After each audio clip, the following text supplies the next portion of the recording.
নমস্কার বন্ধুরা, তোমরা সবাই কে কেমন আছো? আশা করি যে যেখানেই আছো সকলেই ভালো আছো। চা খাওয়া দিয়ে শুরু করলাম। দেখো, চা নিয়ে বসে গেছি। এলাচি বিস্কুট, আর এদিকে ডালের জন্য জল গরম করতে দিয়েছি। আর এই যে ডাল ভিজিয়ে রেখেছি জলে। তরকারি দিয়ে রুটি খাবো টিফিনে। এই যে কড়াইতে তেল গরম করেছি আর করতে দিয়েছি। আর এই যে শুকনো লঙ্কা আর কাঁচা লঙ্কা আর এই যে পাঁচফোড়ন আছে এর মধ্যে। দেখো, এর মধ্যে নুন, হলুদ আর কাঁচা ছোলা ভিজানো ছিল, সেই পরশু দিনে সেটা অল্প কটা ছিল, দিয়ে দিলাম। নুন, হলুদ আর ছোলাটা দিয়ে এবার নাড়াচাড়া করবো, আর কিছু মশলা দেবো না। দেখো, এতগুলো রুটি হয়ে গেছে, আর এই রুটিগুলো হলেই হয়ে যাবে। একসাথে 4টে রুটি সেঁকছি। এই যে দেখো, কুমড়ো তরকারি এখনও হচ্ছে। এবার এর মধ্যে সেদ্ধ হয়ে গেছে তরকারিটা। এবার চিনি দিয়ে দেবো এর মধ্যে, তারপর একটুখানি শুকালি নামিয়ে নেব। কুমড়োর তরকারি নামিয়ে আগে রুটি করে নিলাম, করে নিয়ে এবার তরকারিটা বসিয়েছি। হাফ হয়েছিল আর হাজব্যান্ডকে রুটি দিয়ে চা দিলাম, ওই জন্য তাড়াহুড়ো করে তরকারিটা নামিয়ে আগে রুটিটা করে নিয়ে এখন তরকারিটা করছি। চা দিয়ে রুটি দিলাম, আর এদিকে ডাল সেদ্ধ হয়ে গেছে, ফোড়ন দিয়ে দিলাম। এদিকে দেখো, কুমড়োর তরকারি নেমে গেছে, ডাল ফোড়ন হয়ে গেছে, 2 জায়গায় ডাল ঢেলেছি। এই যেখানে একটা উচ্ছে ভাজা হয়ে গেছে। পটলের রসা হবে, তার জন্য একদিকে দিয়েছি তেল গরম করে, তেজপাতা জিরে ফোড়ন দিয়ে আলু দিয়ে দিয়েছি, ভালো করে ভাজা করে নেবো। আর এদিকে পটলটা ভেজে নিচ্ছি, পটল আলু রসা হবে। কি সুন্দর রোদ ঝলমলে দিন। দেখো, কালকে কতগুলো পিটুনিয়া ফুল তুলে পুজো দিয়েছি।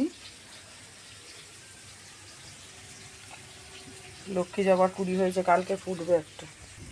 এদিকে দেখো, পাতা পুতা দিয়ে ভাত হচ্ছে, ভাত উঠলেও গেছে, হাজব্যান্ড করে দিচ্ছে। এদিকে দেখো, এখনও বাসি বিছানা গুছানোর সময় পাইনি, ওদিকে রান্না বান্না করছি। এবার বিছানাটা গুছিয়ে নেবো এখন। এটা বসিয়ে তারপরে টিফিন করব। আদা, জিরে, টমেটো, কাঁচা লঙ্কা বেটে আর জিরে গুঁড়ো, লঙ্কা গুঁড়ো আর ভাজা মশলা দিয়ে দিয়েছি, ভালো করে কষিয়ে অল্প জল দিয়েছি। এবার ঢাকা চাপা দিয়ে রেখে দেবো। এদিকে যে ভাত নামিয়ে দিয়েছি, এখানে আগুন রয়েছে বলে আবার গরম জল বসানো হয়েছে, কাচাকুচির কাজে লেগে যাবে। এই যে দেখো, রুটি আর কুমড়োর তরকারি নিয়ে বসে পড়েছি, টিভিও চালিয়ে ফেলেছি। আর বিছানা গুছানো হয়ে গেছে দেখো, আর বালিশ রোদ্রেও দিয়েছি বাইরে। দেখো, এবার আমের টক করবো, হাজব্যান্ড বসে বসে কেটে দিল।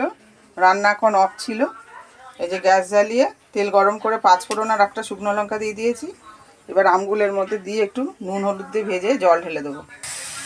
এই যে নুন হলুদ দিয়ে দিয়েছি, একটু নাড়াচাড়া করে জল দেবো। ছোট ছোট আম তো খুব ধৈর্য ধরে কাটতে হয়। এর মাঝে আমি একটু হাওয়া খেলাম আর ব্লাউজ করছিলাম, যে 2টো হুক লাগিয়েছি। সবসময় কি আর কাজ করতে ভালো লাগে? আর কাজের ফাঁকে ফাঁকে ব্লাউজ করি। এই যে আমি জল দিয়ে দিয়েছি, এবার ঢাকা চাপা দিয়ে রেখে দেবো সেদ্ধ হওয়ার জন্য। এই আমের খুব সুন্দর সেন্ট, বসিয়েছি, এত সুন্দর সেন্ট লাগছে, ভাল লাগছে খুব। ছোটো ছেলেটা তো মামার বাড়ি গেছে, তোমাদের বলেইছিলাম। সে একটুখানি এখন ফোন করলাম, প্রতিদিনই 2বার করে ফোন করছি। আজকে নিয়ে 3 দিনে পড়লো, বাড়িতে নেই তো, বাড়িটা ফাঁকা ফাঁকাই লাগছে। যদিও বা ছোটোমার কাছেও থাকে অনেকক্ষণ। এখন একটু ফোন করলাম, খবর নিলাম কি করছে সে। এই যে দেখো, বালিশগুলো রোদ্দুরে দিয়েছি, আবার কতগুলো কাচলাম, এখানে মেলে দিয়েছি।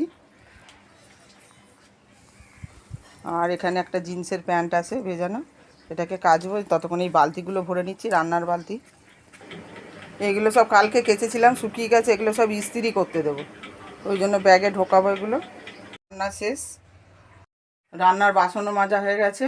এখন গ্যাস পুছে নেব, ঘর ঝাড় দেওয়া হয়ে গেছে, মুছবো, ব্যাস, তারপর স্নানে যাবো। তারপর শ্যাম্পু করবো বলে যে চিনির মধ্যে লেবুর রস নিয়ে নিয়েছি, পাতি লেবুর রস। আর এই যে শ্যাম্পু, সানসিল্ক শ্যাম্পু নিয়েছি, এটা গুলে মাখবো মাথায়, কিছুক্ষণ রেখে তারপরে স্নানে যাব। ওভেনটা মোছা হয়েছে, এখনও ঘর মুছবো, ঘর বারান্দা মুছবো। এইটা মেখে, শ্যাম্পুটা মেখে তা কিছুক্ষণ তো রাখতে হবে, সেই জন্য এটা মেখে তারপরে মুছবো, তারপরে স্নানে যাব। তো বন্ধুরা, স্নান করা হয়ে গেছে, কাজকর্ম সেরে একটু হাওয়ায় বসেছিলাম। আবার দেখো, হাজব্যান্ড কিছু বাজার নিয়ে এসছে আজকে। এই যে দেখো কী কী আনা হয়েছে, সর্ষের তেল,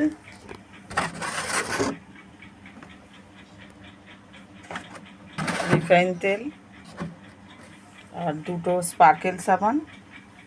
এখানে আছে মুগের ডাল, মুসুর ডাল, শুকনো লঙ্কা, কিছু সবজিও এনেছে। এর মধ্যে আছে কাঁচা লঙ্কা, ধনেপাতা, আদা, এখানে গাজর, বিট, আর এখানে রেখেছি লাউ আর একটা এঁচড়।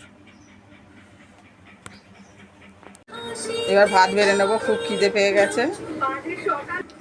কালকে কাজল পড়েছি, এখনো চোখ দুটো মানে কালো কালো হয়ে রয়েছে, কি অবস্থা। চলো ভাত বেড়ে নি,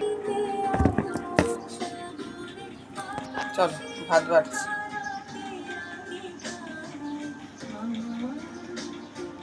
এই দেখো কত কি রান্না হয়েছে। আমের টক, মুসুর ডাল, এই যে উচ্ছে ভাজা, পটল আলুর তরকারি, ভাত। খেয়ে দিয়ে উঠলাম, খেয়ে দিয়ে উঠেই আবার জায়গার জিনিস জায়গায় রেখে দিলাম, ঢেলে ফেললাম সবজিগুলো। তারপর যে ডাল, তেল এনেছি সব কিছু জায়গা মতো রেখে দিলাম। ডাল, শুকনো লঙ্কা এগুলো সব কৌটোয় ঢাললাম। এবার বসেছি ব্লাউজ নিয়ে। এখন বিকেল 4:30 বাজে, আজকে আর শুইনি, ব্লাউজ হেম করে যাচ্ছি। আর একটু গাছে পরিচর্যা করে আসলাম, লাউ গাছের গোড়ায় মাটি দিলাম।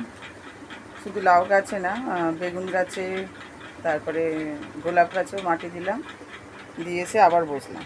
আর জামা কাপড় সব তুলে নিলাম, যেগুলো শুকিয়ে গেছে, আর যেগুলো ভেজা হাওয়াতে ঘরে মেলে দিয়েছি, আর যেগুলো শুকিয়ে গেছে আনলায় রেখে দিয়েছি, পরে আবার গুছাবো। এখন 5:45 বাজে, চা নিয়ে বসে পড়েছি। চা টেস্টটা পেয়ে গেছে খুব। আর বাদাম ভাজা এনেছিলাম কিনে, সেটাও খাওয়া গেছে, 2-4টে রয়েছে। খুব ভালোবাসি বাদাম ভাজা খেতে। চা বিস্কুট মধ্যে বাদাম ছিল, আর এই কটা রয়েছে, 3-4টে। দেখো বড়মশাই পাকা সারাতে বসেছে, বিকেল থেকে বসেছে, সন্ধে হয়ে গেছে।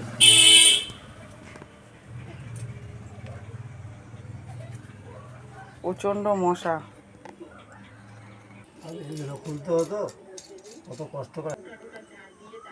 দেখো পাকা সারাচ্ছে ঘরে বসে। সন্ধে দেওয়া হয়ে গেছে, যে ধূপকাঠি জ্বেলে দিয়েছি, যে তুলসী মন্দিরে ধূপকাঠি দিয়েছি। আর এখানে যে এই ঘরটাতে দিয়েছি। এই যে সন্ধে দেওয়া হয়ে গেছে, ধূপকাঠি জ্বেলে। অনেকক্ষণ পর ফেরত আসলাম বন্ধুরা, সেই তোমাদের চা খাওয়া দেখিয়েছিলাম। তারপর টিউশনি করা হয়ে গেছে, জল খাবারও খাওয়া হয়ে গেছে। এখন ভাত বসিয়ে দিয়েছি, ডাল তরকারি গরম করা হয়ে গেছে। তারপর টিভি দেখছি বসে বসে, আর তোমাদের সাথে আবার একটু কথা বললাম। এর মাঝে আবার ছেলের সাথে ফোনে কথা বললাম। যে ভাত বসে গেছে, যে ওবেলা কাঠের জালে রান্না হয়েছে না ভাতটা, সেই জন্য দেখো হাঁড়ি কালো। আজকে তো দোকান খোলা হয়নি, ওই পাকা সারাচ্ছিল, তোমাদের দেখিয়েছিল। যে কোনো একটা তো কাজ মন দিয়ে করবে, সেই জন্য দোকানটা আজকে আর খোলা হয়নি। এখন রাত 10টা বাজে, আর আমার কিছু দেখানোর নেই, এখানেই আমার ব্লগটা শেষ করছি। তোমরা সবাই সুস্থ থেকো, ভালো থেকো। আবার আগামী ব্লগে দেখা হবে তোমাদের সাথে। সাবস্ক্রাইব করো আমার চ্যানেলটাকে, লাইক কমেন্ট করো। Tata, bye bye.